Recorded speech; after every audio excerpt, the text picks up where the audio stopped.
This is a teenager's wet dream. She's modified. It's got a bit of a non-chavvy exhaust on the back of it. Now, he's told me that he hasn't done any engine mods. What's the big problem I keep talking about? I'm going to show you now.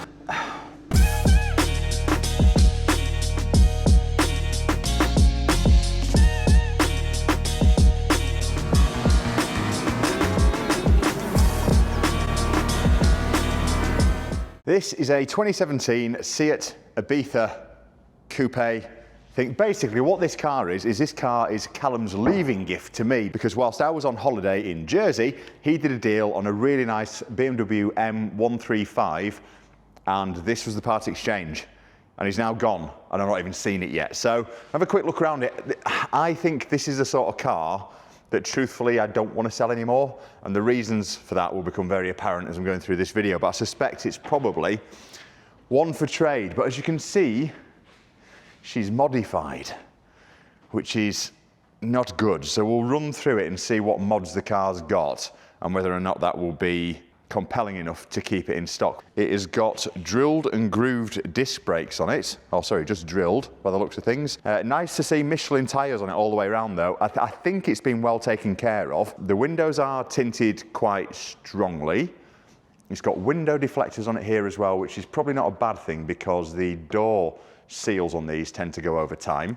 So that'll probably mask any problems there. And it's got a bit of a non-chavvy exhaust on the back of it as well, which looks to be just the tips. Maybe it's had a resonator delete on there or something. And I've spotted another thing under there as well. This car has got different suspension, so it is sporting some Bilstein shockers there and different springs, which probably explains why it's sat so low. Now, this is a teenager's wet dream, isn't it? Let's face it. However, is this the sort of market I want to be in? Probably not. Wheels curbed there. Condition sort of looks all right. This looks a bit ropey, to be honest.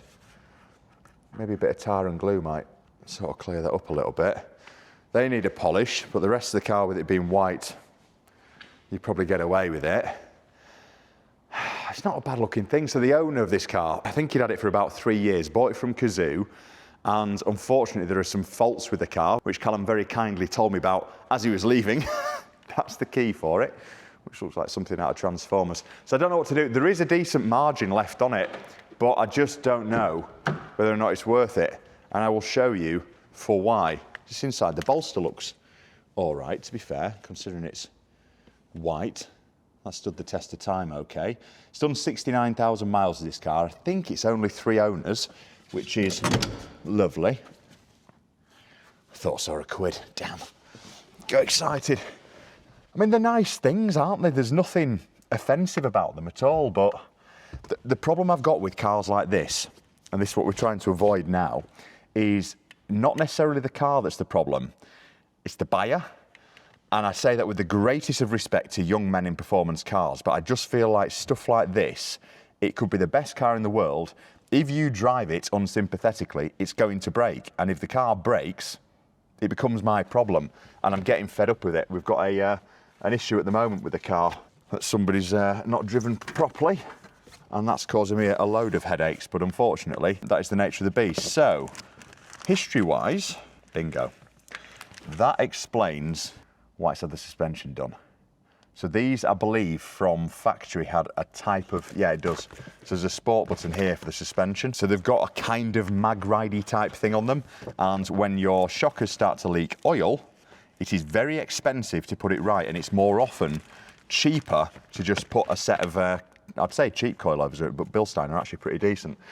So that explains that. Let's have a look in the service history and see whether or not he's actually done oil changes, because this engine is a 1.8 TSI, and I know the 1.4s in particular can be problematic with timing chains, etc., but the 1.8s are by no means bulletproof, and service history is kind of key. It's more than key, it's imperative. It's a 2017 car, and it's been serviced at SEAT in 18, 19, 20, went to Fiat in 20, randomly, 20 again, but at the end, 22 I'm expecting, yep, 22, okay, this is positive, 24, so we've got a misser, we've missed a service there in 23, and that's its last service, August 24. Okay, so it's actually fairly fairly decent service history. Now, the problem that we've got with this is actually fairly serious and means that I'm questioning whether or not to retail it myself. Now, what I'm going to do before I show you that problem is have a quick look underneath the bonnet and see if there's anything alarming on there. So these have got a timing chain on the engine, and not only that, they've also got coil packs and spark plugs that can cause headaches as well, so they can misfire. So they're not necessarily the best of engines. Looks clean under here. Looks all right, doesn't it? Now, he's told me, and I do believe him, that he hasn't done any engine mods to the car. So he said there's been no sort of power upgrades as such, just the back box, which doesn't sound offensive, doesn't the back box at all. It's not stupid. Kind of looks all right under here, doesn't it? There's nothing alarming. It's been parked here overnight because I brought it in, and there's no oil underneath it. All the tyres look good. I said I wouldn't sell modified cars, but then you get something like this and you just think, why not? Clean water in it, which is nice. It's hard to fault besides the big fault I'm about to show you. Other than that, everything looks all right. What I'm going to do is get some gloves. I'm going to fire it up and just see whether or not that timing chain is making any noises that we don't want to hear. If this has got a timing chain rattle on it, it is a big problem. If it is misfiring, it is a big problem. So we're hoping for absolutely neither of those. My options here, we did buy it right, to be fair, or Callum, to be fair, bought it right when I was away. He didn't overpay for it. So we need to listen out for anything rough.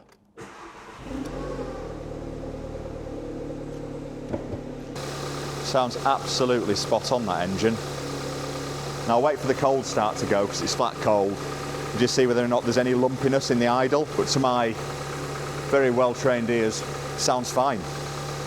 Now the other problem that you get with these as well is engine mounts. So apparently they're just a bit so I'll take it out for a road test and make sure there's no sort of wobbles or rattles or anything that feels rough. Yeah, it's coming off cold start now. Sounds like a Cupra. What's the big problem I keep talking about? I'm going to show you now. And this is the reason why I'm really unsure about retailing it. I mean, there's a number one reason, which is I don't particularly want to sell to the person that's going to be buying this car. But then you've got this as well, which is also a big problem. So when you fire this car up, it tells you you need a service, which is fine because that's overdue. And then you've got this damper fault. Now, essentially, what's happened here is because he's put coilovers on the car doesn't understand why its suspension isn't there anymore. It's no longer talking to itself. And as a result of that, it's always going to come up with a damper fault. Obviously, the sport button randomly still comes on. So the way around this is you have it coded out. You've probably met the man on the channel before, Bob. So he'll be able to code that out, so it's not a problem. And obviously you've got to be honest with the next buyer that it's got coilovers on it, but the next buyer is going to be the sort of person that probably wants coilovers on it. So yes, it's a problem and it means you can't sell it now, but is it a problem moving forward for actually selling the car? I'd say not. Now, the other thing I'd always suggest you do with boy racer cars is just make sure it's got a clean history on it. So in order to do this, I'm going to quickly run it through vehicle score. Now, vehicle score is great because it gives you a score out of 1,000 as to whether or not it's a good, bad or indifferent car. And immediately, it's telling me it's all right. The only warning is to do a full check on it, which I'm going to give it a whirl. So I've swallowed it and paid for a full check, just to be sure. And there's absolutely nothing wrong with this car at all. And it looks right, to be fair. There's no sort of obvious signs of damage or whatever. The only thing on here is there's been multiple keeper changes in the vehicle's history, but I mean, 3 isn't offensive. I'm quite pleased with this. So if you want to use vehicle score, there is a link in the description below, but it's filled me with confidence. So I don't know what to do. This is a sort of thing where there's at least a couple of grand in this car if I want to sell it, or I could just trade it out and pretty much get my money back on it. And the question is whether or not you're going to end up with a sort of buyer that's just going to give me a headache, or whether or not you're just going to end up with a quick return, couple of grand back in the bank, and we move on. What would you do? Would you retail, keep, sell? I don't know. I'm also thinking it would make quite a cool little courtesy car, but I've got a thing against courtesy cars, which I think is, if you buy a courtesy car, you are asking for trouble, because you're consciously making a decision that your cars are going to break and therefore you need a courtesy car. so I don't have one. It's just not where I want to go with the business. We'll get out on the road and have a little bit of a run on it and see whether or not I can be convinced, but I just don't think it's where I want to go. This is where I want to go. So this has just come in from a subscriber. That is a proper touch of class, and it's still in Porsche main dealer warranty. We've just sold an Audi Q8 to a chap, Vorsprung, still in main dealer warranty. I've just sold a GR86, still in main dealer warranty. That's the sort of stuff that I'm wanting to sort of get into. Yaris, main dealer warranty. It's not that it's alleviating me of all the stress, but it just means that there's someone else with an arm around my shoulder, if that makes sense. Let's get it out, go for a quick blast and just see what it drives like. I do like the seat belts in these. I think they look good. Ping, another ping incoming. Clutch feels all right. Damper faults obviously reappeared. So I picked rush hour to do this. Ooh, yeah, you can tell it's on some funky suspension, that's for sure. Gearbox feels okay. Now there's a couple of tests I want to do on this car because they do have some sort of known faults which you want to know about. Even if we're trading it on, we kind of got a reputation in the trade for not trading absolute heaps of junk out, so you do want to make sure that there's nothing untoward. What I'm going to do is take up my usual test drive run. Essentially what we do is we drive down some kind of normal roads and then we come back on the bypass, and at which point the car's warmed up so you can give it a little bit of stick if you want to do. But actually that suspension's not as bad as I thought it would be. A bit of a rattle there. That's because the window is down a bit. So far driving, wouldn't say like a peach, but it's certainly not bad. I'm dying to get it around some roundabouts on those sticky tyres and lowered suspension, because these things handle fairly well anyway from factory, so it'd be good to chuck it round a roundabout. Has got a rattle here. It's the door card. Yeah. That would really wind me up. So there's a little bit of a rattle on the door card. So far that's all I can find on it. Let's sort of see how she is round a roundabout. Grips surprisingly well. I can kind of see the appeal in one of these, and if I was 17 or anything from the age of 17 to 2021, yes please, right up my street. Now there's another reason why I'm a little bit unsure about this car, and that's because we sold a SEAT Leon coming up for 8 or 9 months ago to a bloke, and unfortunately it's developed quite a serious engine problem.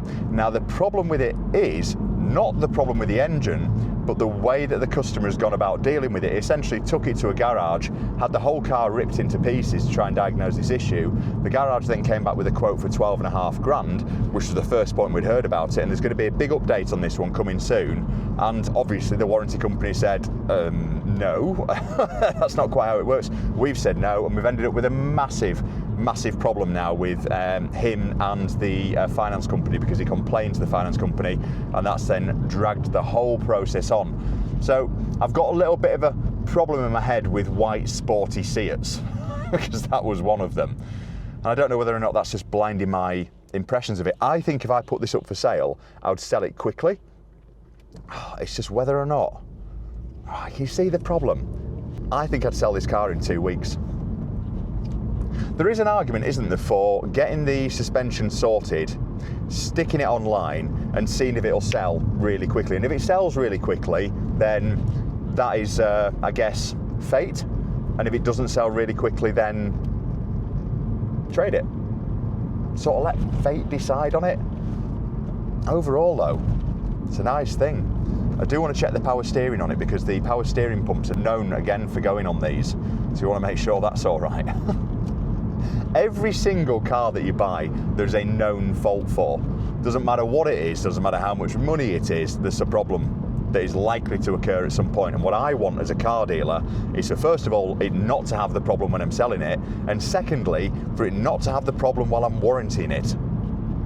And thirdly, I don't want it to have the problem at all. To be frank, I don't want a customer having an issue with the car, but there's nothing you can do about it. That 7 Series that I bought, don't know if you've seen that video, that's got a bloody problem all of a sudden.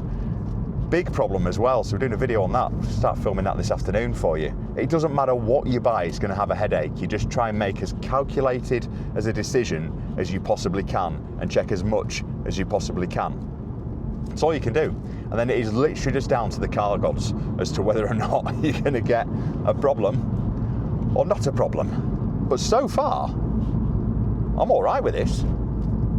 I'm okay with this. I'm kind of talking myself out of trading it. And it did feel fun on that roundabout. I just want to get it on the bypass now and give it a bit of big licks and see how we get on with it up to 70. Feels to pull okay from the bottom. Now this is a good little road that I like to go on because it's got some speed bumps on it. So you can listen for any knocks and bangs. It does handle surprisingly well.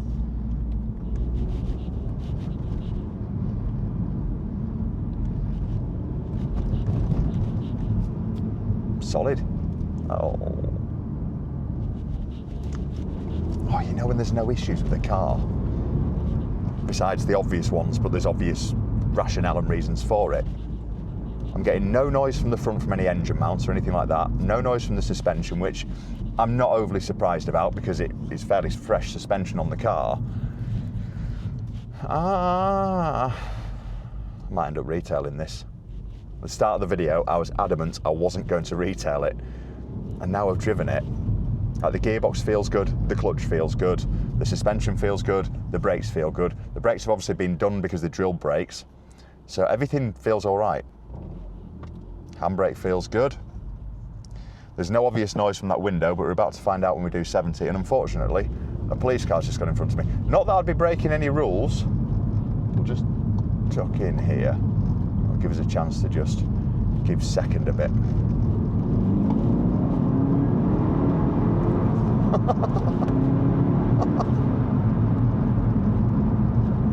That's all right, to be fair. No smoke. No noise from the window, but then is it the wind deflector that's helping us out there? It drives really well. Oh, that's really annoying. I think what I'm going to do is ring Bob and just find out how much of an issue that suspension is, and we might actually go with this car, but this is the problem with being a car dealer, is I am trying to be methodical with the stock that I buy, and then something comes along and you're going, the business has to make money. That's why I'm doing it at the end of the day. And it's not that I'm being greedy and I want to be a millionaire. I mean, I do, who doesn't? But it's got to perform as a business. I've got staff to pay for, I've got bills to pay, I've got everything else that goes with it, and I've got my own mortgage to think about. So stuff like this is letting your heart rule over your head sometimes, and I just feel like I might just run with it. Let's get it back and do the final checks. There's a roundabout, this back onto the same roundabout. You see we've done that loop there, and have been known to accidentally get the back end of a car out on this.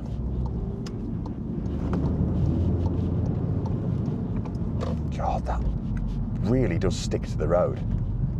If I was 18 again, I'd want it louder though, because that's the sort of 18-year-old man that I was. Prat. Jokes aside, I'd use this as a little car to go to work and back in, because I think it would be a right hoot on the back roads going over to my house, although there are a lot of speed bumps. Which I think is what's buggered me 7 Series up, actually. Oh, I'm upset about that. So besides that door card rattling, which I suspect is probably just a clip, certainly not a serious issue, there's nothing on this car that is worrying me at all. So what you need to do to check, oh God, this is exactly what I'm talking about. Boss and his white performance SEAT.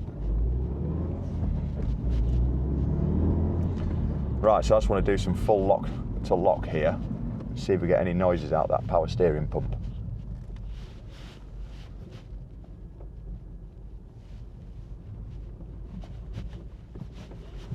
Absolutely nothing.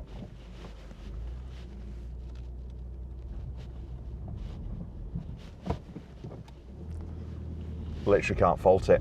Now we've done a code scan on the car, and obviously we've got some faults for the suspension, but there's nothing else on there. I just got half a tank of fuel in. Is this the part exchange that I thought I didn't want, that I actually want? It's certainly not going to be a business saver, but what I do believe what it is going to do is pay the rent this month. You can pay the rent. You want to pay the rent, don't you? So there we go. Road test complete. I am really unsure as to what to do about this car. I've never been as unsure on a car for a long time. I normally know exactly whether or not it's a yes or a no. And it'd be interesting to get your feedback on this one. So what would you do? Would you trade it? Try and get your money back? Would you retail it? Try and pay your rent? Or would you keep it and go to work and back in it? Considering you got a broken 7 Series. Answers on a postcard, please, and I'll see you on the next one. Cheers.